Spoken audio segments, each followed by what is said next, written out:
Becky Mardani untuk mengambil undian daftar pertanyaan dari Fishball. Akan diambil huruf apa oleh panelis Becky Mardani malam hari ini? Sudah diambil bolanya? C, oke. Sumber daya manusia huruf C. C. Baik, ini dia. Kita buka terlebih dahulu. Amplopnya masih disegel? Masih disegel. Ini lengketnya lumayan lengket nih. Ya, ini tandanya sangat rahasia. Sangat rahasia. Oke, berhasil dibuka. Saya akan baca pertanyaannya subtema sumber daya manusia. Di Jakarta terdapat 267 kelurahan yang bisa dijadikan basis pembangunan masyarakat Jakarta menuju kota global. Namun dalam dinamikanya, kota global kerap kali menempatkan warganya bukan sebagai subjek pembangunan. Pertanyaan, bagaimana Anda menempatkan kelurahan sebagai pusat penguatan sumber daya manusia yang inovatif, mandiri, dan berkarakter dalam pembangunan berkelanjutan dan berkeadilan? Baik, silakan. Waktu Anda 2 menit, Bapak silakan. Kita tahu bersama, Jakarta sekarang menempati nomor 74 dari 156 kota global. Jakarta hanya unggul 2 poin dari Manila dan 4 poin dari Bangkok. Saudara-saudara sekalian, apa yang akan kami lakukan untuk itu? Kita tahu bersama, sebagai kota global, yang pertama yang paling penting adalah aktivitas bisnis atau perekonomian. Yang kedua, sumber daya manusia. Yang ketiga, dukungan politik. Yang keempat adalah keterbukaan informasi. Dan yang tidak kalah penting adalah kesiapan kita untuk menjadi kota global. Untuk itu, sumber daya manusia menjadi sangat penting dalam penilaian untuk indeks kota global. Dalam indeks yang dikeluarkan oleh PIRNI, sumber daya manusia 30% menempati itu. Kelurahan kita ada 267. Apa yang harus dilakukan? Seperti yang saya katakan tadi, maka kita harus yang namanya Kartu Jakarta Pintar, Kartu Jakarta Sehat, dan juga untuk para mahasiswa KJMU, betul-betul negara harus hadir untuk itu. Inilah yang menjadi persoalan, kenapa sumber daya manusia kita seringkali tidak siap. Termasuk yang sudah saya katakan tadi, maka pemerintah berkewajiban untuk menyiapkan job fair selama 3 bulan sekali di kantor kecamatan, bahkan kalau perlu di kantor kelurahan. Inilah yang akan kami lakukan secara detail. Untuk itu, supaya kita bisa menaikkan menjadi kota global, saya bercita-cita, kalau saya dapat amanah ini, saya yakin, hakul yakin, 5 tahun ke depan Jakarta menjadi 50 kota global dunia, dan artinya naik peringkat yang cukup tinggi setara dengan Bangkok pada saat ini. Terima kasih. Baik, terima kasih calon gubernur nomor urut 3.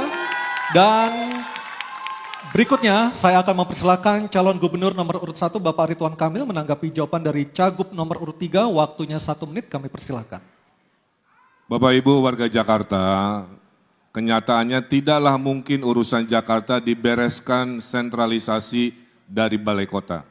Konsep Ridho adalah DKI, desentralisasi, kolaborasi, dan inovasi. Kelurahan itu adalah ujung ASN.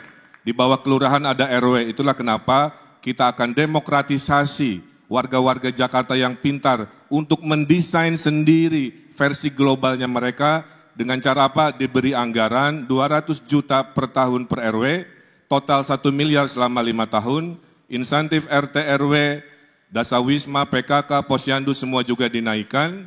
Kombinasi ini bayangkan ada rapat di 2.700 RW dibimbing oleh Pak Lurah untuk mendesain masa depannya sendiri. Gubernur bisa ngurus yang besar-besar, di level ujung bisa oleh lurah dan para RW yang diberdayakan. Terima kasih. Baik, terima kasih. Cagup selanjutnya, calon gubernur nomor urut 2, mohon Bapak tenang. Dharma Pongrekun. Oke, tenang dulu boleh? Oke, thank you. Bapak Dharma Pongrekun, kami silakan untuk menanggapi jawaban dari Cagup nomor urut 3, waktu Anda 1 menit, silakan. Penguatan sumber daya manusia artinya ada masalah dengan sumber daya manusia. Ada masalah dengan manusia. Manusia bukan hanya tubuh tapi jiwa. Sehingga masalah adab itu harus dibenahi dulu. Sehingga kemauan untuk bekerja itu menjadi tinggi, menjadi tanggung jawab dari keluarga.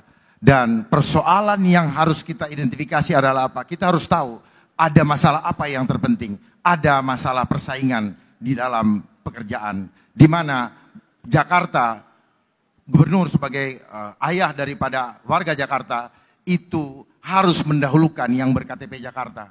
Karena ternyata banyak yang masuk ke Jakarta dan itu membuat banyak dari warga Jakarta yang tidak punya kesempatan diterima di suatu pekerjaan. Akibat dari apa? Akibat belum atau kurang dipercayanya. Dengan program jaminan Babe, maka kami sebagai gubernur akan menjadi... Waktu habis, kita berikan aplaus yang paling meriah untuk jawaban dan juga tanggapan dari 3 calon gubernur ini. Terakhir masih ada?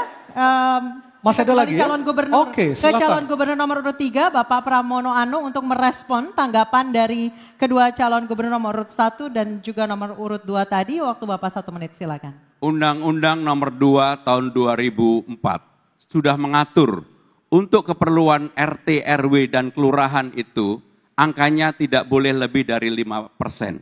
Sehingga dengan demikian, apa yang akan kami lakukan untuk kelurahan, kami akan membangun yang disebut dengan balai rakyat. Di sanalah sumber daya manusia ditingkatkan, di sanalah kita berinteraksi, di sanalah kebudayaan dibangun, di sanalah kegotong royongan juga diciptakan. Dan yang paling penting, apa yang menjadi pertanyaan di bawah, bagaimana untuk urusan yang mendasar kalau mereka mau mengawinkan anaknya, mau mekintankan anaknya, ada tempat di mana balai rakyat. Ini bagian dari mendorong agar sumber daya manusia di tingkat paling bawah di kelurahan bisa dihidupkan. Dan saya yakin, seyakin-yakinnya bahwa itu bisa dilakukan dan pasti akan membawa manfaat yang cukup besar bagi masyarakat. Terima kasih.